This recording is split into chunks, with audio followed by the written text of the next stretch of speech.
All right, you guys, welcome to the Demetra K Show. I am Donovan Sadiq. I am sitting in for Demetra K as her and executive producer Al Jackson are working out some terms and limits and contracts and all that other stuff as imminently Demetria will be moving her show to Houston, Texas. So we want to congratulate her on that. A lot of stuff going on. If you guys haven't seen the show before, we are on Spotify, iHeartRadio, you name the platform, we're on it. YouTube, Facebook Live, and you can also tune into Demetra K show every Sunday, Pacific, I keep saying Pacific, Pacific Standard Time, 3 p.m. Los Angeles time, wherever you want to call it, on Facebook Live. Demetra will be interacting with you and talking with you if you got comments, likes, and concerns, whatever is going on. But if you're joining the show for the first time and you're watching on YouTube, please click that like button down there, as Demetra gets a lot of feedback and she has a lot of people that follow her and doing a lot of stuff. I am your host today, Donovan Sadiq. I am one of the producers of the Demetra K Show. And again, I've known Demetra for over 30 years.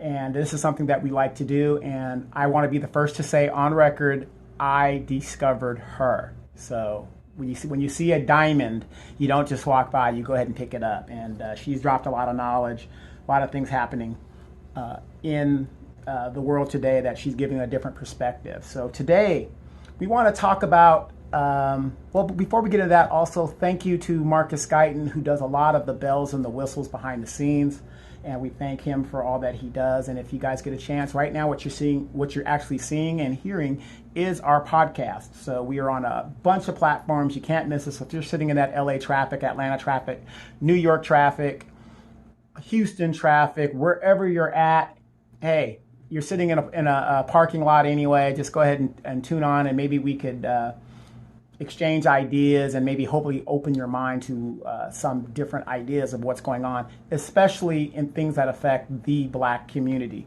We are not people of color. We specifically are Black, and we need an agenda that's going to address our issues.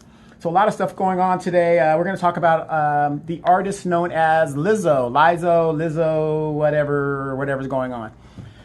Okay, Lizzo, for those that don't know, she's an American singer, rapper. I mean, the woman can do it all. You really can't take a lot from her, as this woman is phenomenal. But if a lot of you guys have heard, this woman has shown her ass up at Staples Center, which was, very shocking to me, because those of us that live out here in California, Staples Center has a very strict dress code. Well, it's not strict, but it's very regimented. You try to go in there with some khakis, some Chuck Taylors, and a t-shirt and see what happens to you at Staples Center. So for them to let this woman come in with a t-shirt with her ass hanging out, I'm not sure exactly how that was acceptable. But, we're going to get into it. But let me tell you a little bit about her for those that don't know a lot about her. I, just heard about her. She... From what I do know about her, she was not a protege of Prince, but Prince kind of mentored her in her career and kind of got her some different places. But it says her real name is Melissa Vivian Jefferson. I love the name Vivian, by the way. Known professionally as Lizzo, is an American singer, rapper, and songwriter. She was born in Detroit, Michigan. She moved to Houston, Texas, where she began performing, before moving again to Minneapolis, thus the Prince connection, where she began her career as a recording artist. So this woman has been around for a very, very long time. She is basically right now, from what I understand, on top of the game, even though I don't listen to that music. And she's doing very, very well for herself. Now, as you guys know, there is a movement called 1 Million Black Men Against Demetra K. I myself am a member. No, I am a member, but you know what I mean. We do that because Demetra is trying to enlighten all you Black women out there, and also women of color, if you happen to be that, and keep that positivity, because even though it's 1 million men against Demetra K, I will bring out something and I would say, well, what about this, and this, and Demetra would say, where are the fathers?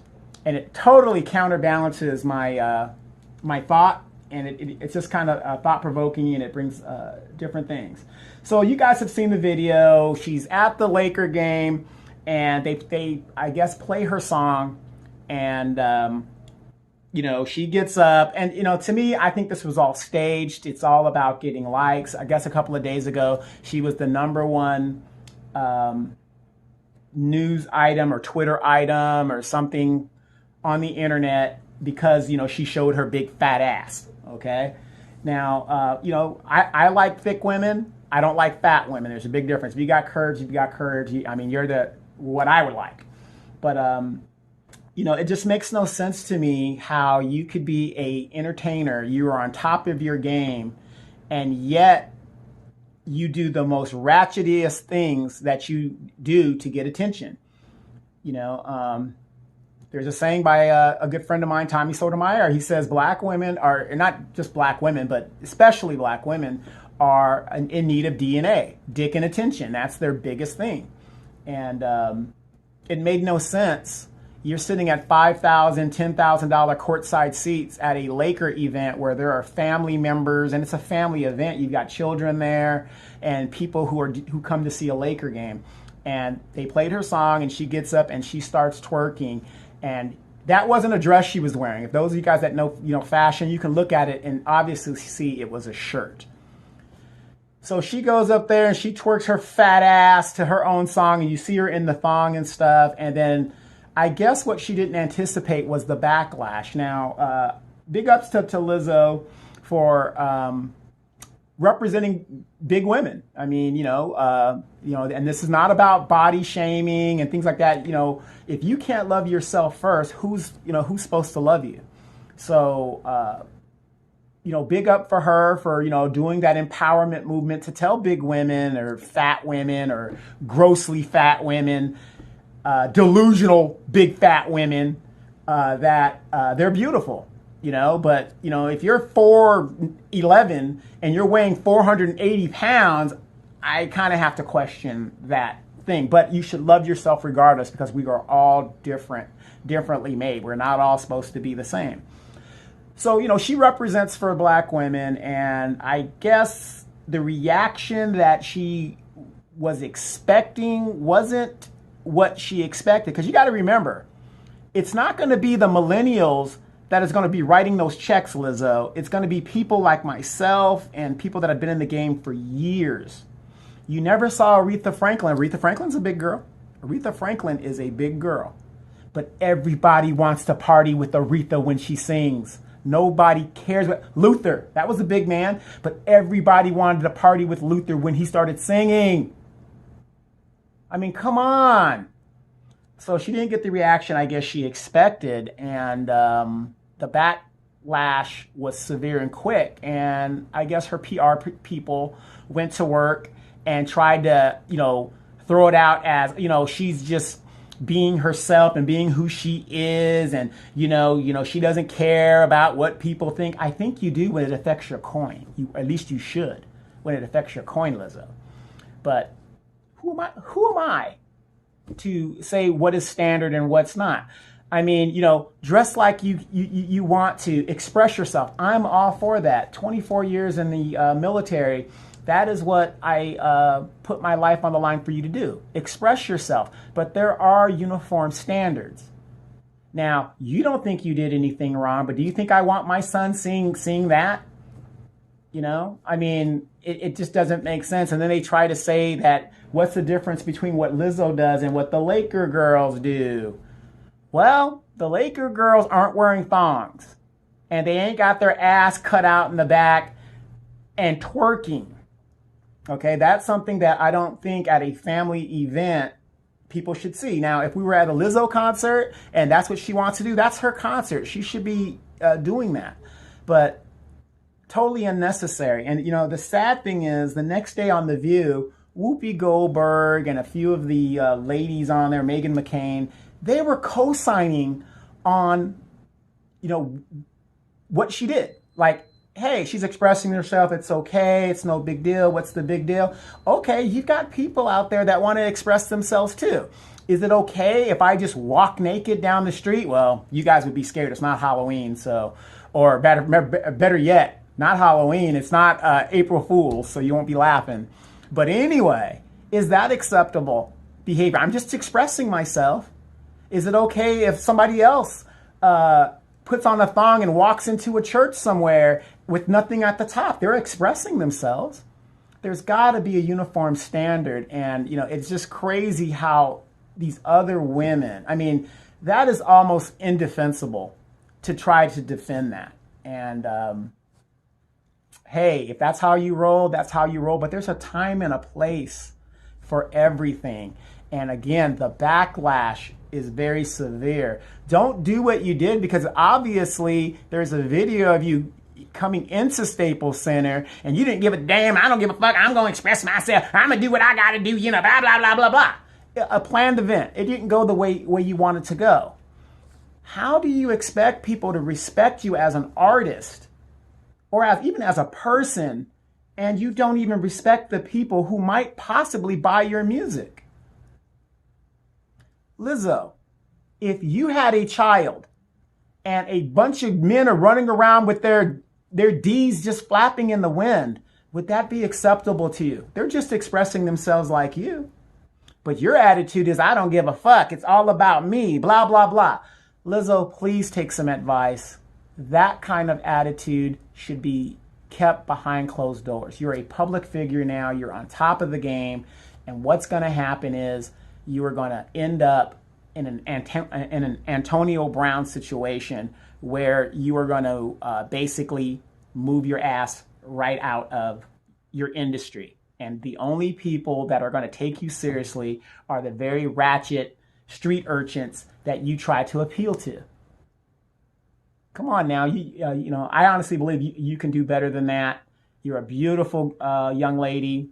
Nobody wanted to see that. Not there. You know what I mean? Just not there. So, Lizzo, you got to do better. And, to then go back and defend it, that is almost the indefensible. And then now you're upset because maybe the powers that be are upset, and now your coin's being affected. But you got to think about stuff like that before you do it.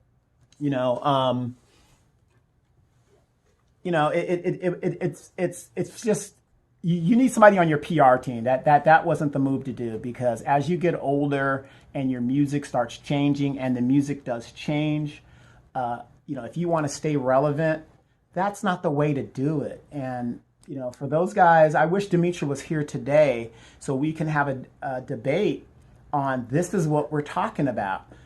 Why is the ratchet behavior? Why are you signing on to ratchet behavior so that all the networks, all the people out there, white people and everybody else that is not black, say, see, they all do it. They're all ratchet. All black women are whores. Look at them. Look at them. Hey, I know you didn't sign up to be a role model, but to a lot of these young girls, you are, so better decision making in the future, I would hope, from Miss Lizzo. A lot of stuff going on. Again, this is Demetra K Show. You can tune in to Demetra K on Facebook Live, 3 p.m. Los Angeles Standard Time, Pacific Standard Time. Before I continue on to the next topic, I want to give a big shout out to my niece. My niece recently graduated CNA school, and it's been a long time coming. She seems to have gotten her head on straight, and but she's always been a type of medical type person, but it's just a matter when she's going to do it. But all the graduates that graduated up there in Beaumont, California, congratulations to you guys. Again, I'm very, very proud of my niece, and more power to you. Finals this week for a lot of you guys that are in school and college. You guys, good luck. I'm in also finals. I have 2 more finals this week. I have to maintain a minimum of a C average if I want to get paid. And of course, I'm going to do that because I do play the numbers game. And Demetra will definitely sign off and tell you I am about my business when it comes to that. So, excuse me, so a lot of things going on. From what I hear, the Dallas Cowboys won their game today. That's what I hear. I haven't been watching the game, but because we are still boycotting the NFL because Colin Kaepernick does not have a job as of yet. So one of the things that I really want to talk about is, and nobody seems to be talking about it, is the black wealth gap here in America. There's going to be a black wealth gap within 13 years, really 12, starting next month. We're down to 12 years where the black wealth will be zero. We, as black people, need to be up in arms and alarmed. If we have no wealth in this country, we're not even second-class citizens. That puts us down to fourth. Why aren't people talking about this stuff? Why aren't these candidates talking about this stuff? Billionaire Tom Steyer, he's running for president. He is talking about addressing, reparations. And it's funny how, if you guys listen to Professor Black Truth, he's on YouTube, great channel. Guy really talks some really stuff. He's the guy that actually started talking about cut the check. Cut the check. Very simple message. Basically what he's saying in that message is when you gave reparations to the Asians, the Japanese Americans, there was no talk about this or that. We'll give you a free, we'll wipe your debt away, we'll do this, we'll do that. You cut the check. You're giving reparations to Jews. I don't know why. We didn't do anything to them, America as a whole. We didn't do anything to them. You cut the check. You cut the check for this, you cut the check for that, you cut the check. But when it comes to black people, you don't want to cut the check. And if you guys have been following the political system right now, Tom Steyer was in a meeting and he had said that he had heard that term. And he says, yes, absolutely, we need to cut the check, but we need to talk about how to do that, how to get there. What the fuck do you mean, how to get there? There's nothing else to talk about. Cut the check. Trillions. We're talking minimum $17 trillion. Minimum. That's just, to me, to start. $17 trillion. Why do they always want to talk when it comes to black people and black issues? Kamala Harris dropped out of the race. You got Cory Booker left, and now they're saying there's no black people on the stage. Well, was there black people before? Was there anybody championing a black agenda? No. But it was the new black media that destroyed Kamala. She had way more money than, I'd say, all but two or three, the billionaires that are on there now, of the candidates that are running. And she dropped out. She was a very, very bad candidate. That's just the bottom line when it comes to Miss Kamala Harris. She cannot run with the record that she had. And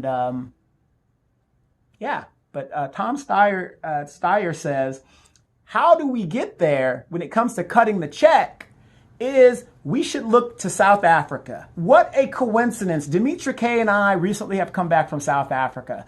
And in South Africa, there was a Truth and Consequences Commission. And what that commission basically did was, it said, in conjunction with the release of Nelson Mandela, that was one of the agreements to let him out and take over and all that other hoobla. But what that Truth and Consequences thing said basically was, people that murdered and lied and killed and all the bad stuff that you did, confess your sins and you can go. That's it. You can go. Yeah, all these niggers are dead and stuff like that, but you know what? You've confessed your sins and you can go. Apartheid in South Africa has been officially over 25 years. The country is not doing as well as it should. 25 years later, the Afrikaners, the white people, still own 93% of all of the wealth. Black leadership has enriched themselves and they don't really care about what's going on with the regular people. But Tom Steyer says that's the approach we should take, a Truth and Consequences reconciliation. Now, Mr. Steyer, how the fuck does that get us to cutting the check? That's what I want to know. There's nothing else to talk about. We know history. We know what has been done. We know who's killed who. We know all of that stuff. Cut the check. There's nothing else to talk about. Cut the check. Now, the opportunity is given to Mr. Steyer to be a billionaire, Mike Bloomberg to be a billionaire, not a millionaire, billionaire. Bill Gates, all these other people, the advantages that they've had. These people are businessmen. I don't have to sit with you for months, weeks, days, and hours. You guys know finance to talk about money. Here are the numbers. This is what we need. Cut the check. Sir, black wealth is going to be 0 in 12 years. What other numbers do you need? We'll dismiss your student loans. That's a bunch of bullshit, okay? Let me tell you guys. The student loan thing and everybody going to school, I'm not saying you shouldn't go to school. What I'm saying is we have to start being realistic as a people. Not all of us are academia.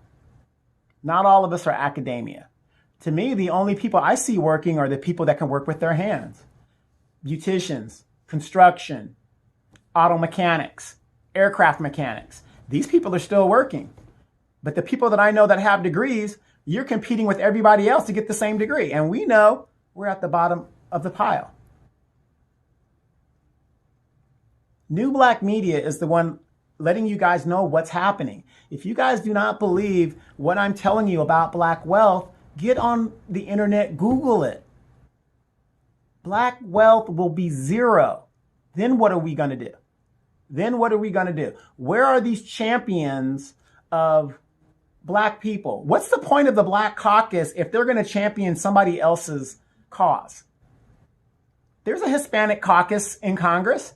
I never see them on TV. I just see us caping for them.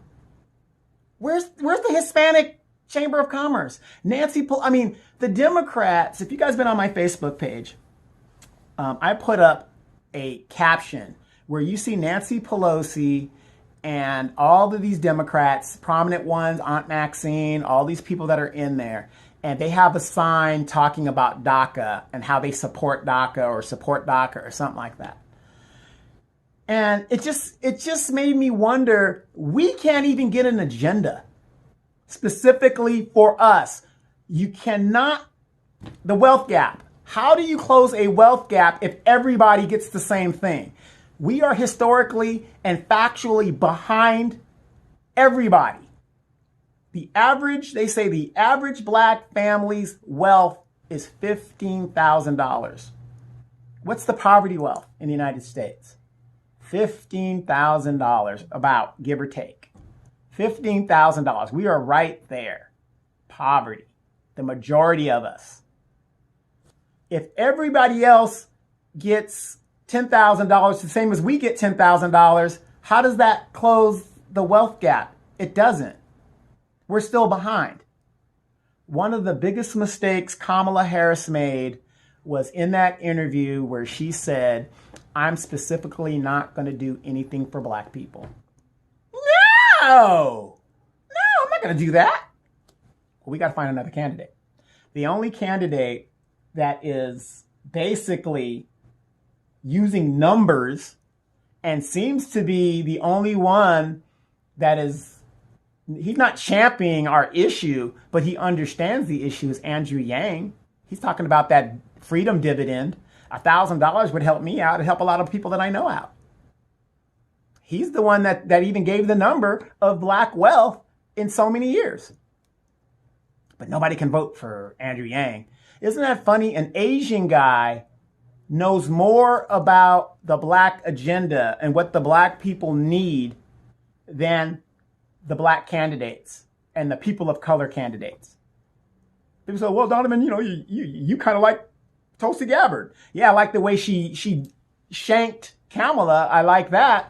But you got to understand, Tulsi Gabbard is in the Army, so that is my sister in arms. And I'm going to support my fellow sister in arms because we've had these presidents who've never served. Oh, George Bush served. No, the fuck he didn't. George W. Bush enlisted in the Air National Guard, and he was never seen there. That's why he never released his record and his attendance record and all that other stuff. So don't give me that. That was his way to avoid the Vietnam War. We've had these coward type presidents. And like I said, if you don't want to serve, that's fine. It doesn't bother me that you don't serve. That's however you get out of it is however you get out of it. But these forever wars that we're in, who primarily are the ones that are going? Black people. You know, I don't know about you guys, but I'm kind of getting sick and tired of the Democratic Party taking my vote for granted. Well, look at these guys. You ain't got much to, whoever our nominee is, you got to vote for them no matter what. Why? Why do I have to vote for them? Well, you can't get Trump back in there. You're not going to scare me with that. I'm going to get Trump. As fucked up as Trump is, and excuse my language, you guys, I just get a little amped up when I'm, talking about these type issues. As messed up as Trump is, I think his administration has funded more HBCUs, but there's so little HBCUs. I'm like, how does that really help black people? But at least he did it. He's released a lot of black people out of prisons, and he's looking at Prison Reform Act. He signed that act. Let's do some comparison. Joe Biden affected more black families negatively than any other candidate that's up there right now.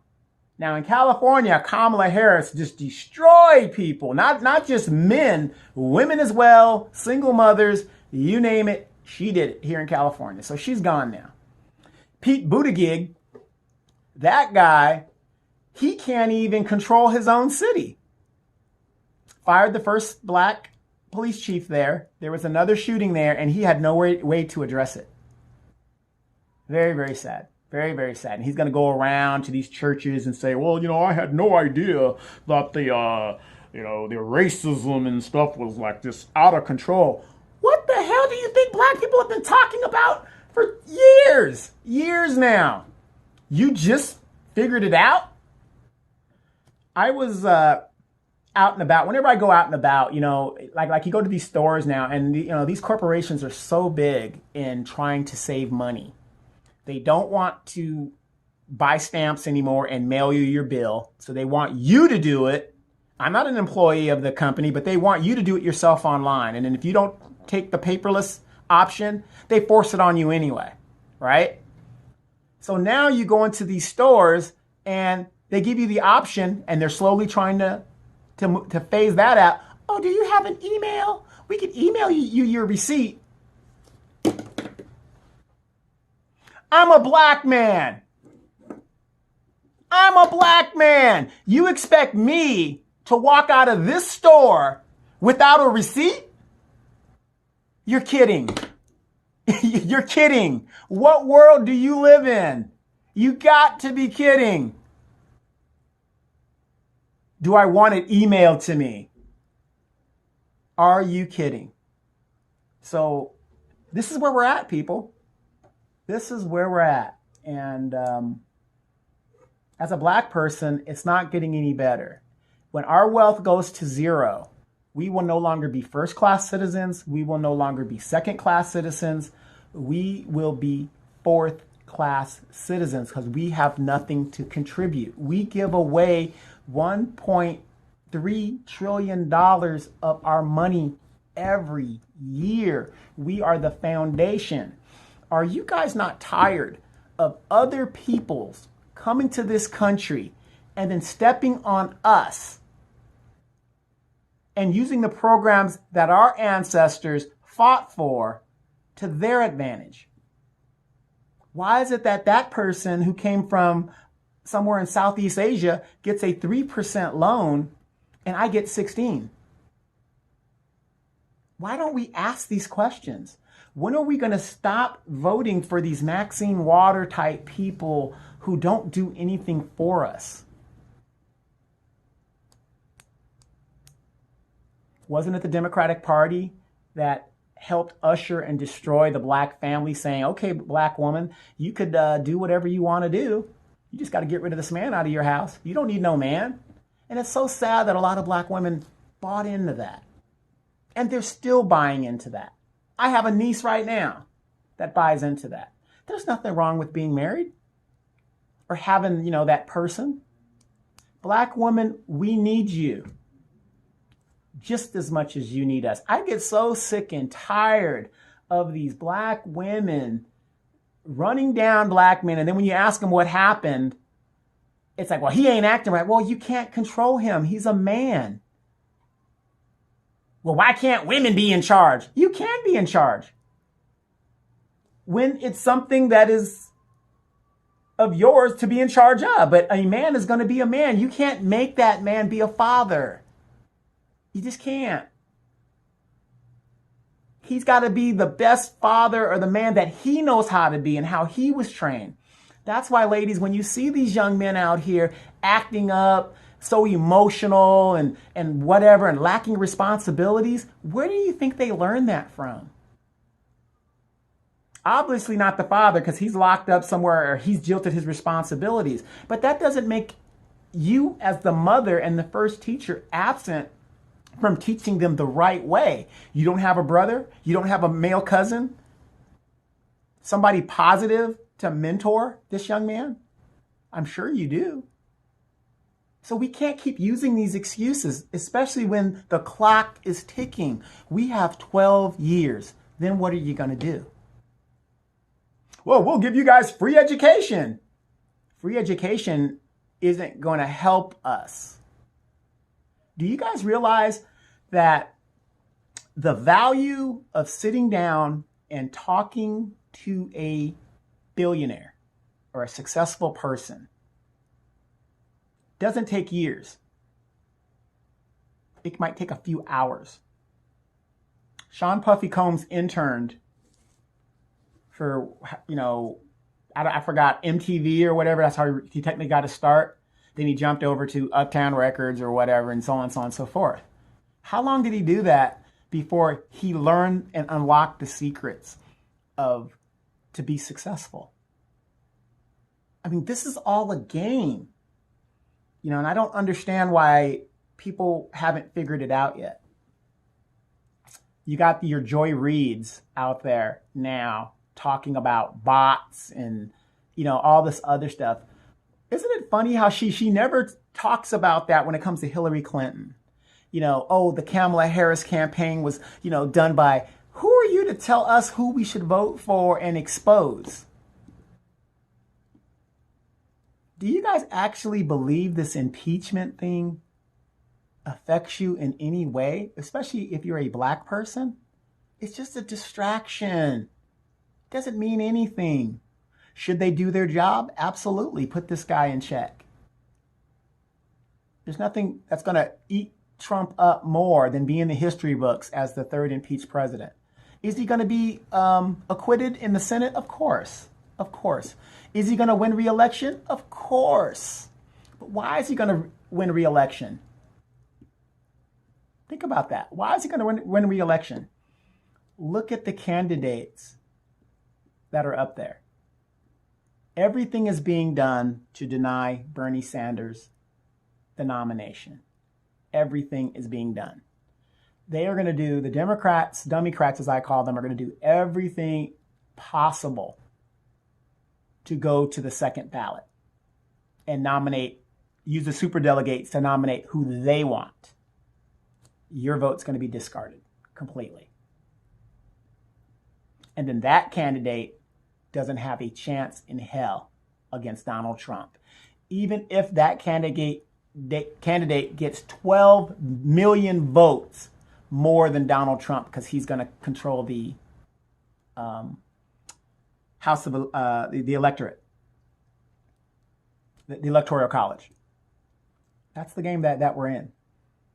So now they're going to try to scare you and say, oh, well, we need that black vote and stuff like this. And I tell Demetra this all the time. Black women love to be mentally masturbated. And she hates that. And mentally masturbated, what I'm saying is, black women love to be complimented. They love to be, we're the backbone of the Democratic Party. I would shouldn't be so quick to be so proud of that if you look at the record of the Democratic Party. Now, what I'm saying, am I saying join the Republican Party? No, I'm not saying that at all. I'm saying that your vote is a transaction. You should get something for your vote. I'm tired of giving my vote away for nothing. And that's what the Democrats expect. And then when they lose, oh, not enough black people showed up. 80% of black people voted for Hillary Clinton. 80% of black people voted for her. And they have the nerve to blame us for the loss. Now, I didn't vote for her. And I didn't vote for Trump either. But your vote is a transaction. And you should get something for that vote. So we just have to do better, people. And we need to be in a mode of panic. Or not necessarily panic, but in a mode of distress. We have to start relying on ourselves because these people are not doing it. And if we do have people like Maxine Waters up there, we need to start voting them out. They need to be primaried out of there. Simple as that. So it's just a sad situation that we are constantly in. And aren't you guys tired of it? You know, it's just sad.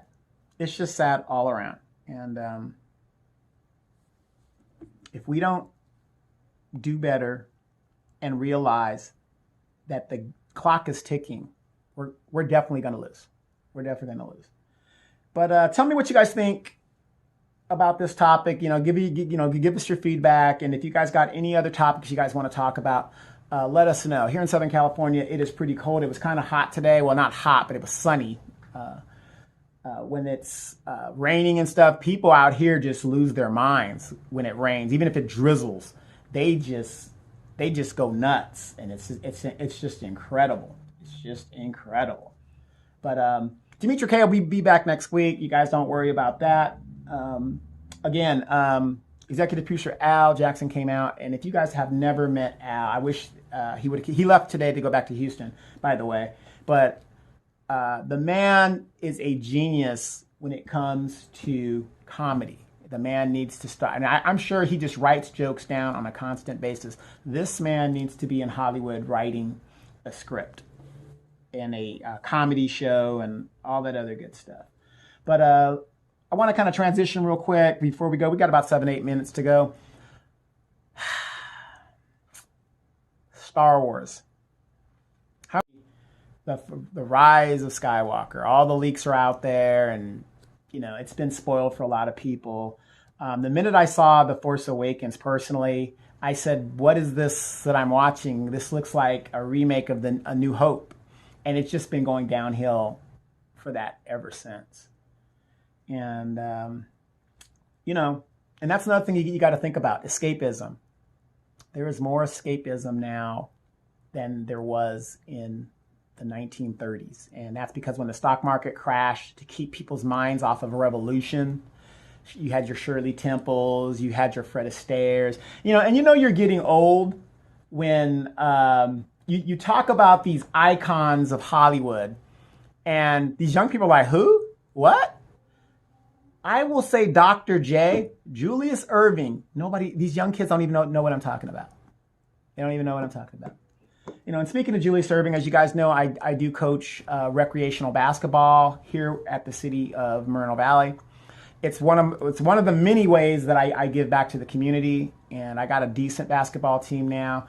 The funny thing was, one of the moms, you know, we all love our sons and daughters and stuff, and she just thinks her son is just awesome. And she's a good mom, don't get me wrong. And she's like, oh, well, you know, my son doesn't need to learn fundamentals. This is rec. This is here for them to have fun.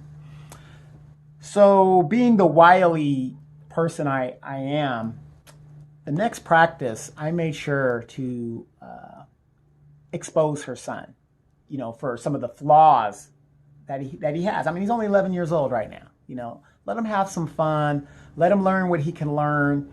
And, you know, I'm just going to fix little things because if he goes to the next level, those coaches won't have to work on that. but you pick up what you can pick up. And at the end of the day, let them have some fun.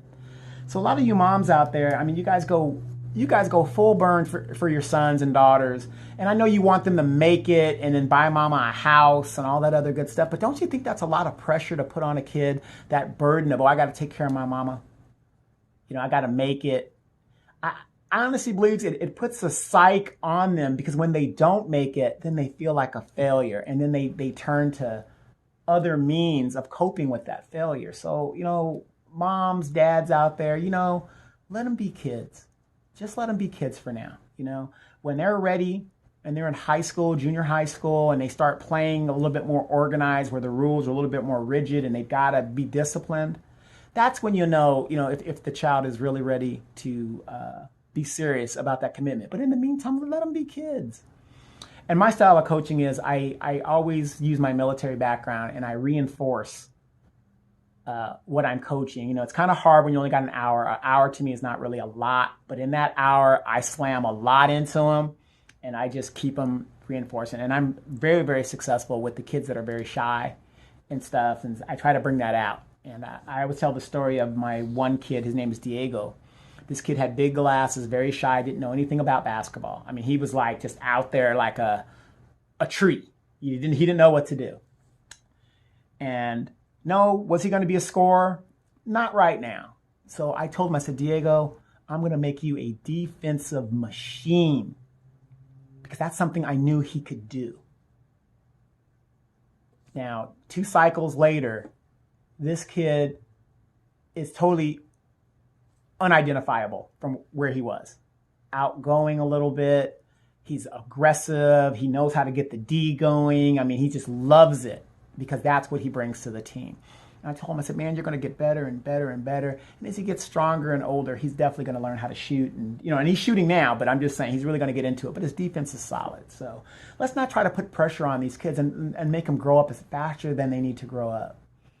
Also on my page, if you guys have looked, we have a massive homeless problem and mental illness in LA County. Anytime you come to Los Angeles now, you will see tents everywhere. And it is a major epidemic that is spreading across the United States with the lack of housing, affordable housing. There's plenty of houses, but people just can't afford them. So we got to start thinking about solving that issue. On any given day in LA, you will see a person walking in the middle of the street, half naked, all naked. I mean, it's unbelievable. So that's why when I always say the zombie apocalypse, it's here. It's here. And our politicians are doing nothing about it. They've got money for wars, but can't feed the poor. What's going on? Endless wars. Where are these Democrats putting a stop to that? Where is any problem? Now, these endless wars are normal. Do you guys realize that you've got people in the military now that weren't even born when 9/11 happened? And they're fighting these wars right now. And we think it's normal. Am I going to go back to Afghanistan and fight? No, I'm too old now. They're not going to ask me to go, but they're going to ask your children to go. So we need to get candidates in there that aren't in there for themselves, but they're in there to represent you and get stuff done. You can't ask somebody who was raised in the 1960s in a generation fail, that's what I call them, generation fail, to come up with new ideas. They don't have any. We need progressive Republicans, progressive Democrats, whatever you want to call it. We actually need more parties in this country versus this 2-party system, because both of these parties are the same party, the ruling party. This is all a game. Follow the money, and you will find that these parties get their money from the same donors. But anyway, dude, this has been a short episode of the Demetra K Show. We didn't want to leave you guys out there hanging. I wanted to get this up as quickly as possible and do what we got to do. I'm Donovan Sadiq. Please join me on my show on Fridays. Don't believe the hype. We talk about Free Flow Friday, anything you want to talk about, and we try to get it out there. I'm more of a political person and get stuff, numbers. I'm pretty much into the numbers. But I'm telling you guys, it's wet out there. It's cold out there. Bundle up. Merry Christmas. I do say Merry Christmas. And don't go above your means. Remember, black wealth is going to be 0 in 12 years. So instead of getting kid that $400 PlayStation that you can't afford, just it's the thought that matters. Buy some stocks. Later.